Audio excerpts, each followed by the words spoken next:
sa lahat ng mga estudyante yan or mga newly graduate, at least age mga 15 to 20, mga ganon. So, ano nga ba yung mga tips para tayo maging successful? Para each time na makikita yung mga outside positive day delivers, this is Dr. shall be added unto you. Ang ipinibig mga pain na. So, second is to be my lives para maging righteous. Start your journey on how to become rich. Thank you very much. Let's go, let's go.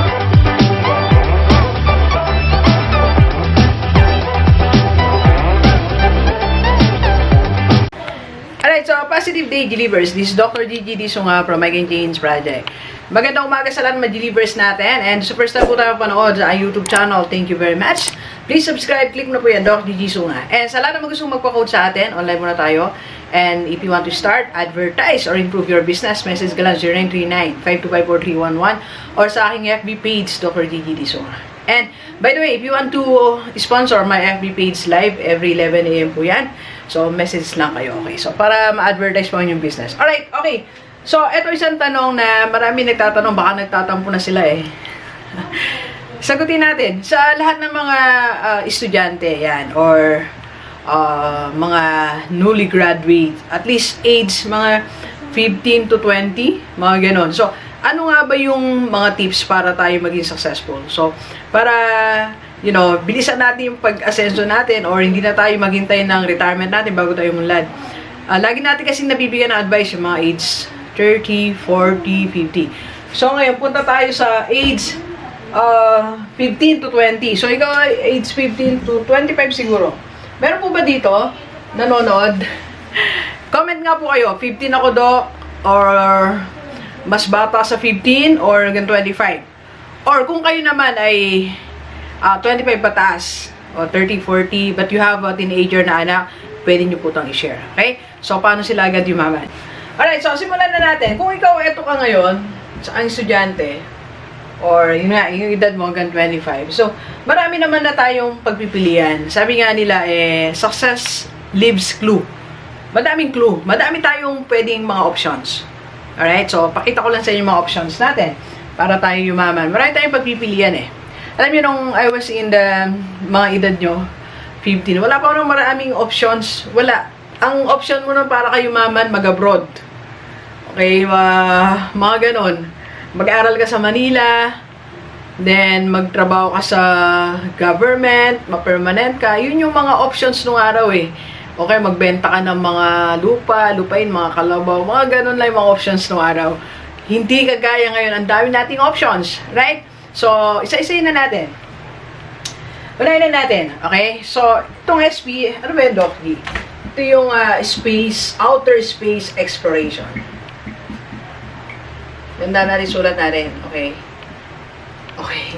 Outer space exploration. Ayan. So, actually, yung iba naman gumagawa nito, it's not only about money. It's also their passion and they just want to try these things. Okay? So, yung mga tao nandyan na pwede natin silang gayahin is, of course, Elon Musk. I think Jeff Bezos is starting it.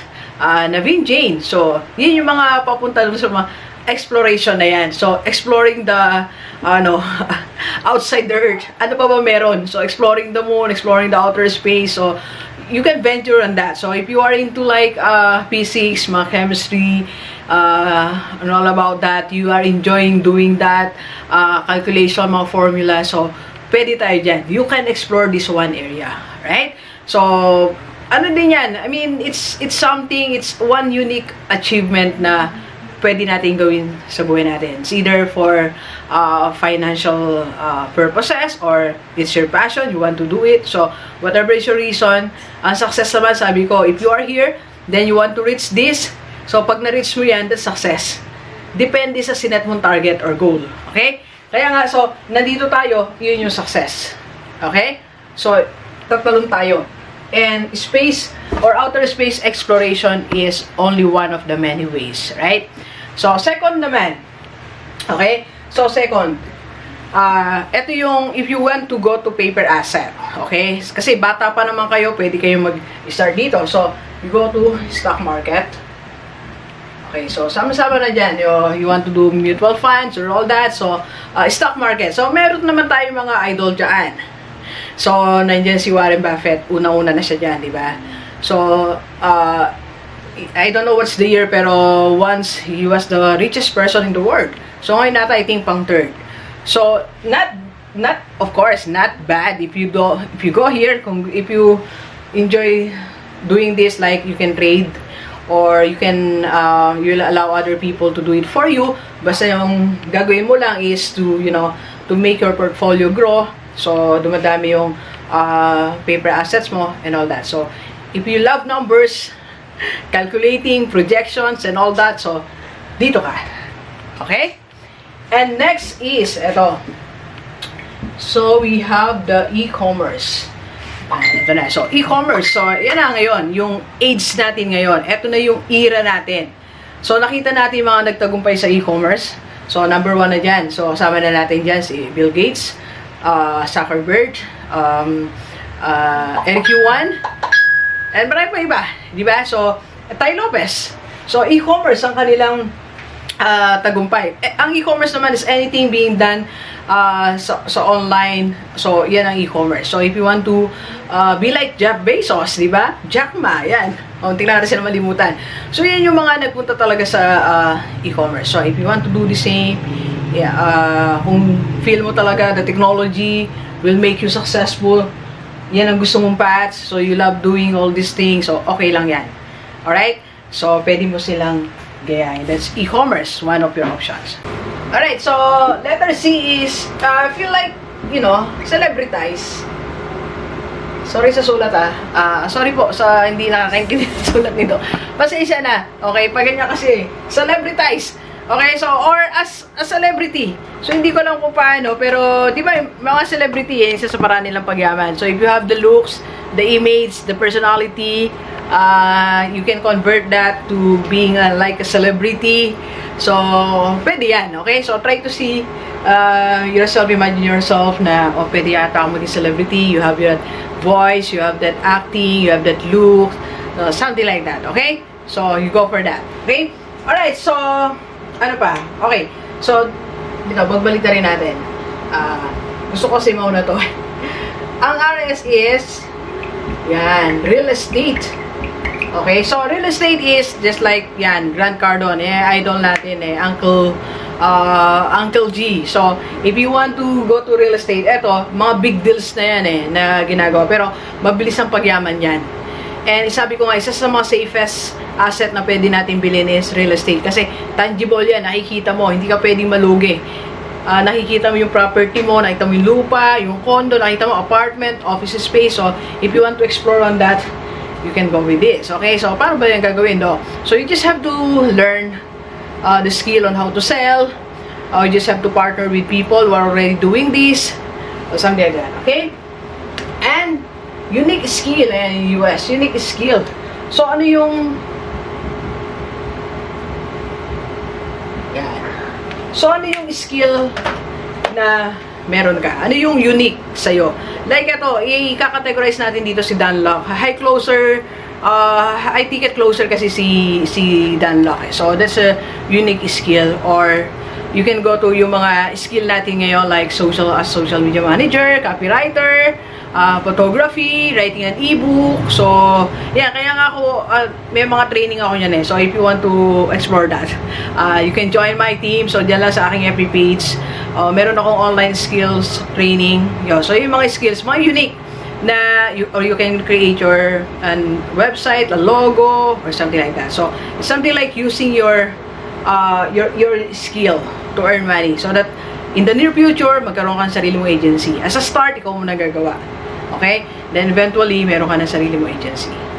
Right? And, last is this, question mark. So, ano ibig sabihin, Doc, ng question mark? Yun na yung, di ko alam, unknown. Ito kasi mga to, dati wala yan. Dati wala, di ba? So, nadagdagan to, dagdagan. It's time for you to add. Kung ayaw, Doc, ayoko yan. So, I will make my own way papunta dito sa success. So, eto ako, pupunta ako dito, not following all this. Ayaw mo yan, create. Make your own way. that's nice. If you can design yung way na gusto mo papunta doon, I appreciate that more and better. Okay? At least, meron kang maiwan na legacy. O kung sila lahat, Doc, dumaan dyan. Ako, meron akong gustong daanan. Meron akong isang path na hindi pa dinadaanan nila. Na wala pa akong mag-iiwan yan. So, well and good. Diba? So, start that. I don't know what's that. Okay? So, give yourself time to explore, to think, to plan, to strategize, and all. Okay? The floor is yours. You're still young. Okay? So, try until you find that unique. That's something na wala pang nakakaisip. Ikaw pa lang. Okay? And if you will do that, I'll be very, very, very proud of you. And I'm sure your parents will be proud of you if you can do that. You can be the first in your family, first in your community, the first from the Philippines, from the world, na makaisip yan. And it will be our pride. Alright? So, congratulations to you in advance. Right? So, yan ang mga paraan paano yumaman or maging successful ang isang estudyante or age 15 to 25. Congratulations in advance. So, message ka lang dyan. So, kung meron ka pa naisip na iba, Doc, eto pa. So, message mo lang. Comment ka lang sa baba, okay? Or, kung gusto mo magpa-coach sa akin, Doc, tulungan mo ako. Or, if you are a parent, gusto mong enroll ang anak mo sa aking skills or training, or gusto mong ipa-coach, message lang po kayo. Alright? Okay, so please share this video sa larmaybiyan natin. Kahit OFW dito sa Pilipinas para sama-sama tayo mabago at mula natin buhay. Thank you very much, Gilibers. Enjoy the rest of the day. Let's go, let's go.